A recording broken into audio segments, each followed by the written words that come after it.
மீண்டும் உதயகம்மன் பிள்ளை சுரேஷ் தலைவை காப்பாற்றுவதற்காக ரவீஷ் செனவிராத் அதே போல ஷானி அபேசேகர் ஆகியோர் பேரை தான் நிச்சயமாக குறிப்பிட வாய்ப்பு இருக்கின்றது.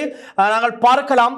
அதை தாண்டி ஏதாவது புதிய பெயர்கள் வருமா என்று வந்தால் அது சம்பந்தமாக நாங்கள் அன்றைய தினம் பேசலாம். ஆனால் இப்போதைக்கு இவருக்கு ஏற்கனவே பல கோபதாபங்கள் இருக்கின்றது சிஐடி பணிப்பாளர் ஷானி அபேசேகருடன்.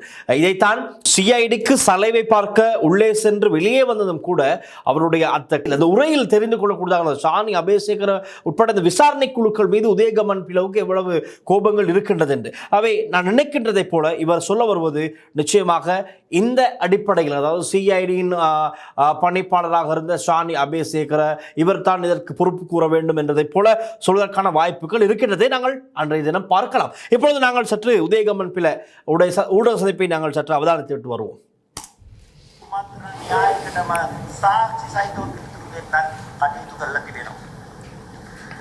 සයින වරුදු බෝම්බ ප්‍රහාරය බෝම්බ පුපුරවා ගැනීම සිදු වුණාට පස්සේ ලේ පෙරාගෙන පිළියන් ඇමතිවරයාගේ පාක්ෂිකයන් මා හමුවුණු නිසා සිංහල අවුරුද්ද නිවාඩුව මැද්දේ මම පොඩි නීති ගැටයක් ගහලා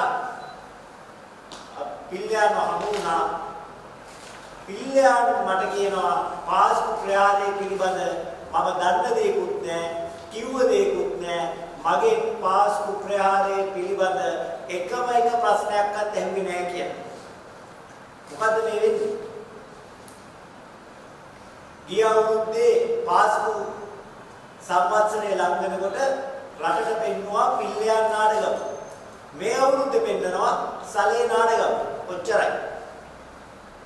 හිටපු ප්‍රධාන අමාත්‍ය පිල්ලයන් පැතිතුමා ரைட். அப்போ உதயகம்மன் பிள்ளை என்ற ஊடகத்தில் சொன்ன பிரதானமான விஷயம் தான் எதிர்வரும் 31ஆம் தேதி ஒரு புத்தகத்தை வெளியிடவிருப்பதாகத்தான் அவர் சொல்லியிருக்கின்றார். அதாவது இந்த புத்தகத்தில் தான் இவர் எழுதிய அந்த புத்தகத்தில் இது சம்பந்தமாக இந்த உயிர்த்த ஞாயிறு தாக்குதலின் பிரதான சூத்திரதார் யார், யார் செய்தது, இதன் பின்னணியில் யார் செயற்பட்டார்கள், என்னென்ன திட்டம் இருந்தது என்பதை அனைத்தையும் உள்ளடக்கிய இவர்களுடைய ஒரு வருடம் 1.5 வருடத்திற்கும் அதிகமான ஆய்வுகளின் அடிப்படையில் இவர்கள் தேடி பார்த்ததன் அடிப்படையில் இவர்கள் கண்டுபிடித்த விஷயங்களை எல்லாம் அந்த புத்தகத்திலே குறிப்பிட்டு அந்த புத்தகத்தை வெளியிடப் போவதாகத்தான் உதயகம்மன் பிள்ளை சொல்லியிருக்கிறார். அதில் பிரதான முதலாவது காரணமாக சாரா ஜஸ்மின் அல்லது புலஸ்தீனி மகேந்திரன் அவர் ஒரு பிரதான கதாபாத்திரம் இந்த ஈஸ்டர்ன் அட்டாக் சம்பவத்தில். காரணம், சாய்ந்த மருதுவில் சஹரான் அசீமினுடைய வீட்டிலே இருந்த 16 பேர் தற்கொலை குண்டு தாக்குதல், அதாவது குண்டுகளை வெடிக்க செய்து அவர்களுடைய உயிரை மாய்த்து கொண்டார்கள்.